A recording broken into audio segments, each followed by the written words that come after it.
Oikos didn't necessarily resonate at first. It was just a Greek word, I guess, and figured that it probably meant something if we were talking about it on Sunday. But now I use it in sentences, of oh, that's your Oikos. There's your example. Go talk to your Oikos. When I filled out the card, I think it was challenging,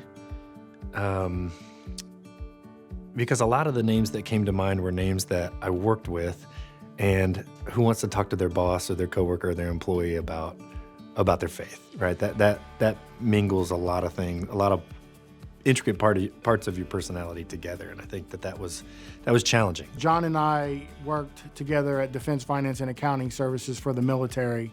I had faith that there was a God, and I believed in a God, but I wasn't all there, like fully understanding what I was doing in my faith. A lot of things were going on in my life, still to this day, that were I was dealing with. There was a lot of stress at work. I questioned a lot of things that happened to me and why God would allow certain things happen to me the way that they happened. As much as we're told to keep our faith on the back burner and not talk about our faith, Christmas is the one time of year to where it's okay and acceptable, even for someone that doesn't want to hear about your faith. They don't make too much of a fuss about it. So I think Christmas Eve is just a natural barriers down type of way to get somebody to come into a church. So I invited Jim and his family to our Christmas Eve service last year.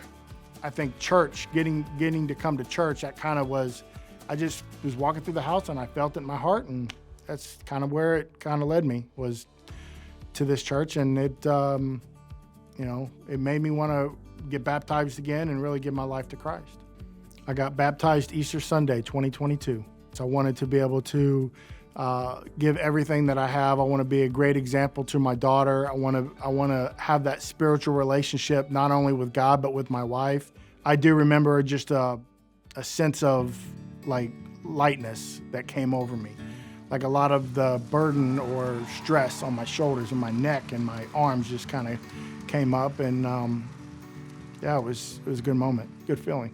I think in a lot of ways I want to be more like him. in a great, he's kind of like a big brother to me, in that sense that I've always looked up to how hard he works, how loyal he is, and when you're working for the military, it's preached to be loyal to the mission and all of that kind of stuff. But he always took it to a different level.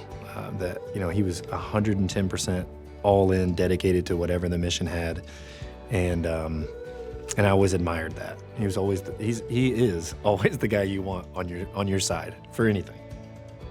I mean, I love John like a brother now. I mean, he's a great man and he's a great father. I try to emulate some of the things how he treats his sons and how he serves his community. The biggest way I've seen God really impact his life is to give him, I guess, that ability to trust God, to pray to God more often, to let God have those burdens that he was carrying on his own. We fell in love with the church.